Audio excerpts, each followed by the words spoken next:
I did this testing where I did in some tracks and take care about that nothing goes over minus 10 dB. And normally take care that nothing goes to minus 6 or something. But I find out if you're doing something about minus 12, minus 10 in this range, because let me say the new red is minus 10. It sounds better. Yes. It was definitely something that really where I got really confused in the beginning, because I realized sometimes when someone's showing me a production, or when I got a production here in my studio, sometimes they carefully leveling everything to nearly minus 0. And I said, wow, what happened there?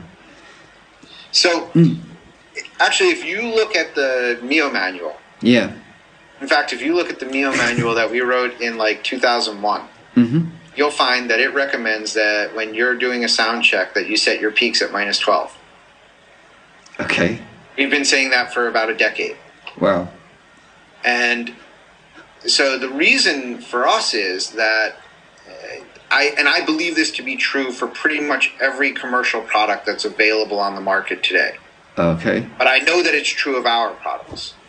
Is that the converter chips that we use have a distortion curve that looks kind of like this.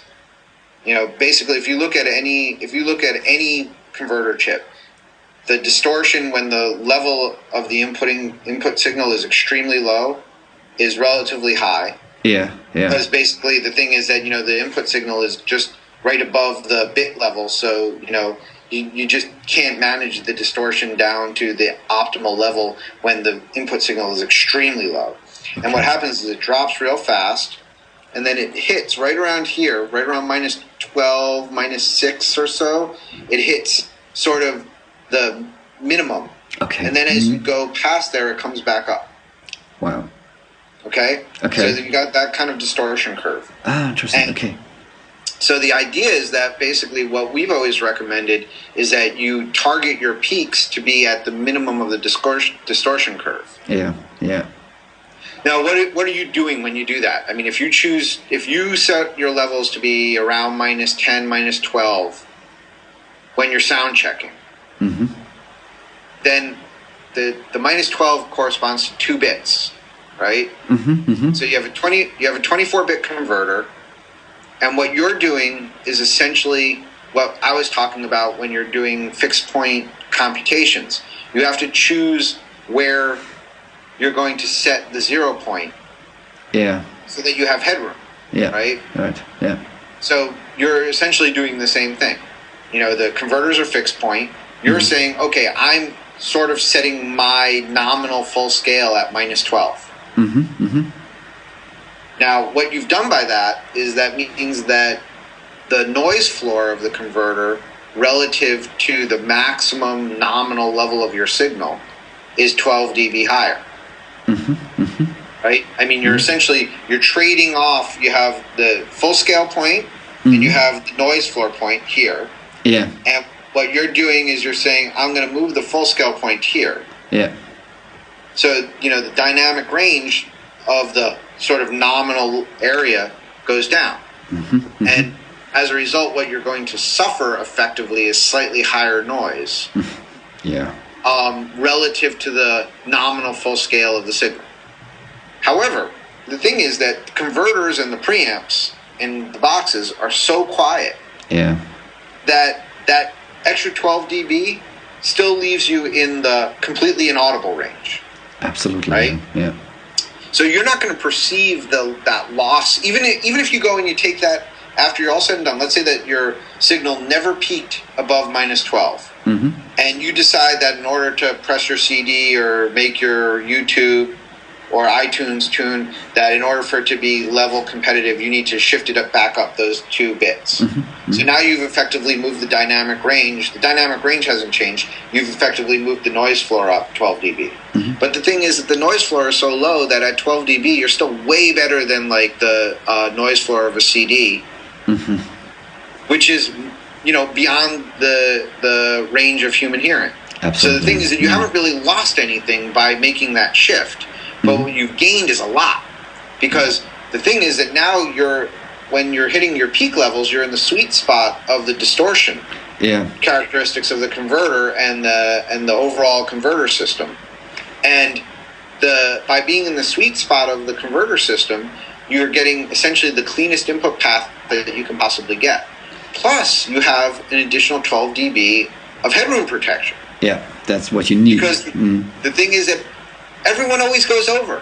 Yeah, definitely. Yeah. You know, you can tell a band to play as loud as they possibly can during sound check. Yeah, on the show they are louder.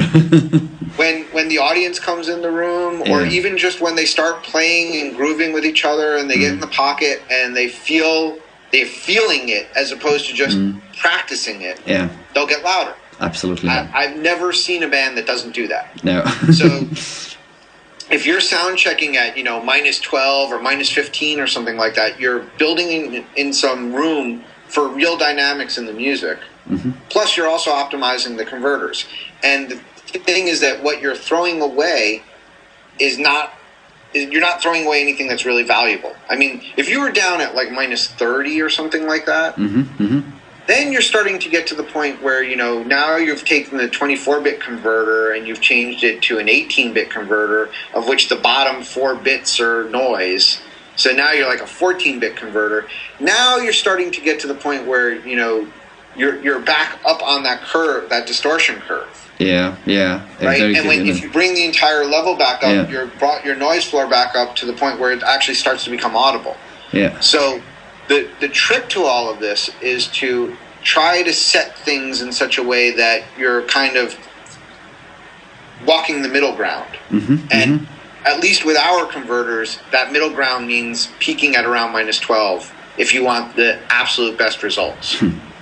When you're thinking about that aspect, and I must imagine that most of the stuff are tracked or mastered in nearly the worst dynamic range that you can get from a converter.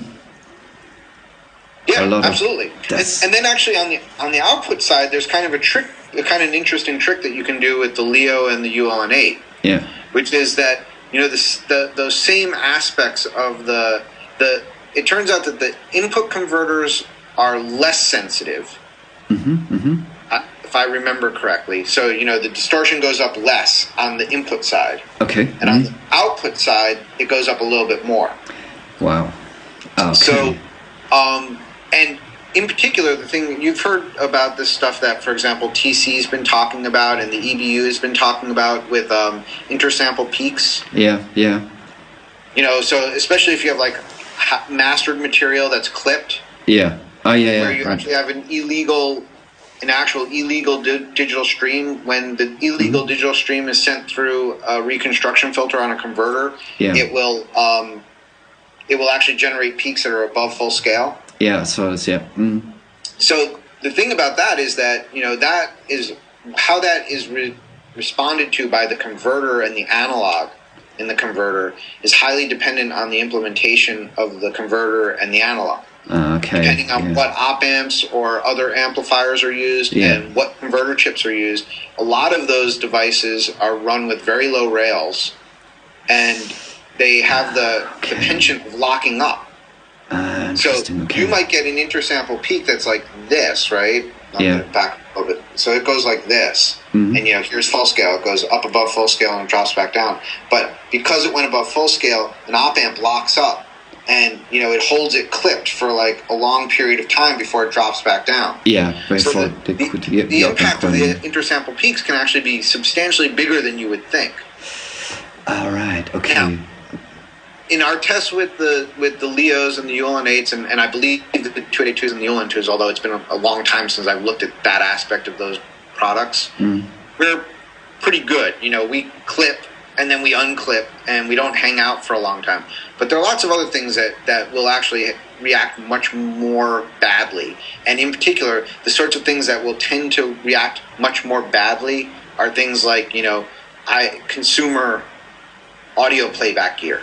Okay. So the thing is that it might be worse for someone who's listening to it after they get it downloaded from iTunes than it is for you. So when you're actually constructing your masters, you really kind of want to avoid that because there's some possibilities of long-term problems in the playback that you may not actually be hearing because you're using professional gear that handles it better. Yeah. Okay. But the thing that we found that's quite interesting is because we have the analog domain gain control on the outputs of the Mios, you can actually do a ratiometric gain, right? You can take the digital output level down, say, 6 or 12 dB, and you can raise the analog gain up 6 or 12 dB. Yeah, right. Okay. And the output from the converters is the same. I mean, the output at the output of the box is the same. You know, you haven't actually changed the volume. But what you have done is you've altered the digital stream that's going into the converter. So if you hit one of those intersample peaks, there's actually headroom inside the converter to handle it. Okay. And you actually reconstruct the analog signal properly. Wow. And then on our output stage, there's plenty of headroom. And, you know, you'll just actually get the reconstructed intersample peak instead of a sort of a bizarre clip. Yeah, okay. And that also optimizes you back into the lowest distortion point of the DAC as well. So you'll find that things will be clearer and more representative of what the actual digital signal is. So it's kind of a nice trick that you can do with our boxes. Yeah, I have to do that, definitely. And I would recommend this to all users, and maybe they can give some feedback what they found out, because this is very interesting. Just lowering the digital side, something like 610 dB, and put it up on the analog side. Yeah, perfect. Yeah. This is interesting. This leads me to one thing. What people are asking me, they're asking me why is the UL there are so many people are amazed about those UL8 preamps that they're asking me why don't you release those preamps as a single product? But maybe there's a complete other aspect, because you have access to both sides of the preamps, of the input and of the output side, what means the connection to your digital part or the conversion part. When I imagine what happens when I plug in a preamp where I have all those input and output stages of a lot of op-amps, maybe some EQ and compression going on, some saturation stuff and things like that. And from there you go into your converter.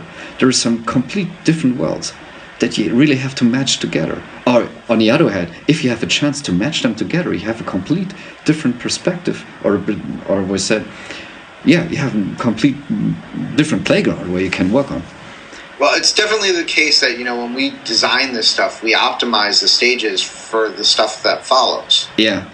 When you're dealing with a standalone converter to a standalone preamp, or a standalone preamp into a standalone converter, they both have to go from what their natural levels would be to, you know, sort of the industry standard plus 18 dBu or plus 20 dBu levels. And the reality is that neither the preamp nor the converter really needs to operate that hot. Yeah. In fact, they don't, right? So basically what you wind up in your gain staging is you take your very low level mic signal, you drive it way up to plus 24 dBu, then you run it into the converter, which drops it down to like minus 10 dBu before it goes into the converter chip.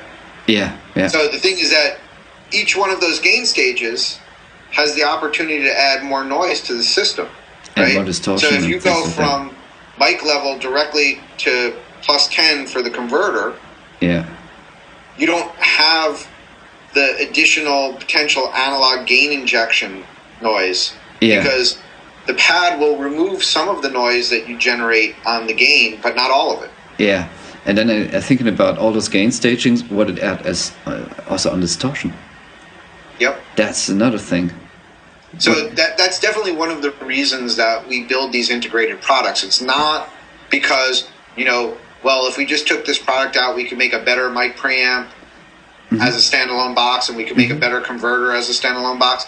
We actually get real benefit from us integrating a world-class preamp with a world-class converter. And I know that there's some sense in the industry, well, you know, a box that's dedicated to something has to be better than a box that's doing more than one thing. But if you design the preamp as if it's a dedicated preamp, and you design the converter as if it's a dedicated converter, but then you optimize the connection between those two, I would argue that gives you a better result than two independent products. Definitely. And it's certainly a less expensive result. Yeah, right? Yeah. Because the thing is that if we build our preamps into a external box, right? Mm-hmm. Mm-hmm. They're digitally controlled preamps, which means that we need a power supply, we need we need the preamps, we need the full digital control system, and we need a case. And I mean, if you look at how much we charge for the preamps just to like upgrade a Leo to a ULN8, they're very inexpensive per channel. They're like what, $100 per channel or something like that, $125 per channel. Yeah. You can't get preamps like that for $125 a channel from anyone else. Definitely not. But part of the reason is that everyone else has to charge you for a case and for connectors and for power supplies and for front panels and control systems and a box and all that stuff. And even though that doesn't really add much value to the process of recording, it's a necessary thing to actually build the product. Definitely. And in the case of the ULN8, we're able to optimize the connection. We get rid of the fact that you need interconnects. I mean, cables are not inexpensive. At least good quality cables are not inexpensive, right? I mean, you could spend, for 8 channels, you could spend a couple $100 on cables to go from a preamp to a converter. Absolutely, yeah. That's a couple $100 that you just don't have to spend. Yeah, true. That's another aspect. I didn't think about that. Yeah, the cost of a connector. If you think about it, if you want to have a good connector, get a good mechanical connection, how much you got to pay for that. And interesting, very, very interesting aspect.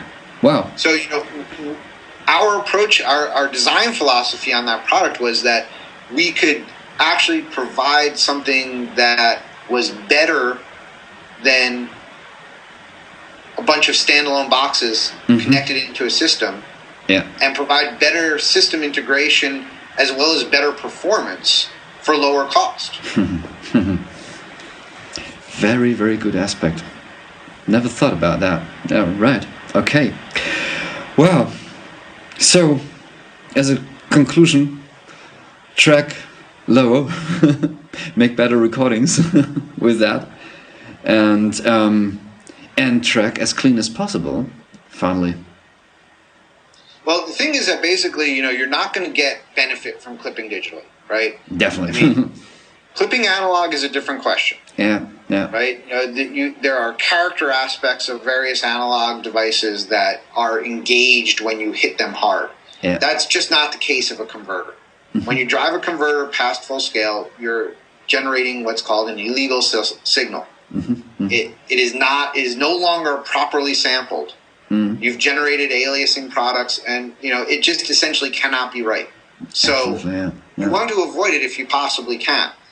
It turns out that at least for, I think, the vast majority of products that are available on the market, that aiming for around -10 or -12 not only gives you the benefit of really protecting you from clipping, but it also gives you the benefit of really optimizing the performance of the converter while essentially giving up not much of anything.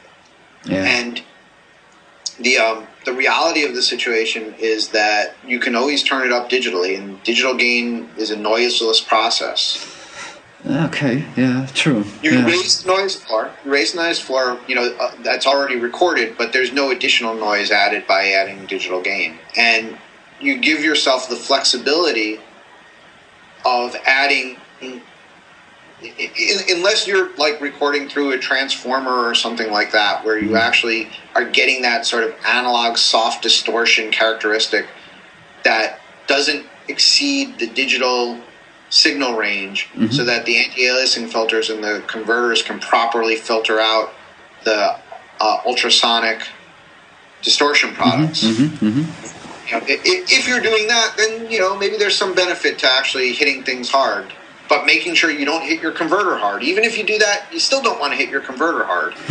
And if you're recording clean, the idea is that the cleaner you are, the better results you'll be able to get out of additional flavor that you add later with something like character or some of the other signal processing products that other people make. Because the thing is that what you want to do is you want to apply a certain type of clean distortion to the signal. You don't want to apply distortion to a clip and distorted signal, because then you get intermodulation between the two effects, and one of the effects wasn't good in the first place. Yeah, right. Right? So aiming for the cleanest recording chain gives you flexibility later. Yeah, later. Or you have the opportunity to give those very special sound to the very important signal for a voice or whatever it is, the lead instrument in the situation. And if you have colored everything, then you have another problem. Yeah, that's right. Oh man, there's a lot of stuff. And I made a lot of notes here, and it was really digital and level explained, I must say. Awesome.